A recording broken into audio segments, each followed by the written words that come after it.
అంటే వాళ్ళు మేడంని చేయి కట్టేసి నోట్లో గుడ్డ పెట్టేసి పెట్టడం జరిగింది. యూజువలీ అది ఒక మోడస్ ఆపరండి. ఇక్కడ అన్ఫార్చునేట్లీ మేడము ఆ ఒక సఫోకేషన్ వల్ల చనిపోవడం జరిగింది. ఆల్మోస్ట్ 1 year నుంచి అయింది. సో వాళ్ళ మదర్ కోసం ఇక్కడ సార్ వాళ్ళ మదర్ కోసం ఆమె రావడం జరిగింది. తర్వాత మదర్ చనిపోయిన తర్వాత మళ్ళీ ఆమె కంటిన్యూ కావడం జరిగింది. అందుకు నేను ప్రజలందరూ కూడా మనం ఇంటికి వెళ్ళి ప్రచారం చేయడం జరిగింది. నేపాలీస్ పట్ల మీరు అందరూ కూడా అప్రమత్తంగా ఉండాలి. ఎందుకంటే ఇంత పోలీస్ చెప్పిన తర్వాత కూడా మళ్ళీ మీ ఇంట్లో పెట్టుకున్నారు. వాళ్ళు ఎవరు ఏమన్నది చూడరు, వాళ్ళు అవకాశం కోసం చూస్తుంటారు. సో అందుకు ఇక్కడ ఒకటే కాదు, బెంగళూరులో అయింది, బాంబేలో అయినావు, పూణేలో అయినావు. సో జాగ్రత్త ఉండాలని చెప్పి నేను ప్రజలందరూ కూడా కోరుతున్నాను.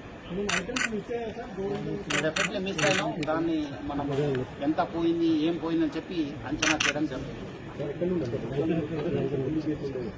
ఇక్కడ నుంచి వచ్చారు, సైడ్ గేట్ ఉంది కదా, పార్క్ గేట్ నుంచి రావడం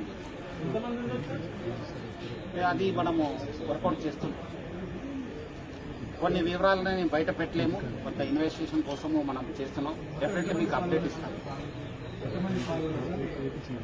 చెప్తాను, మళ్ళీ చెప్తాను మీకు ఈవినింగ్ దాకా. మళ్ళీ రిపోర్ట్.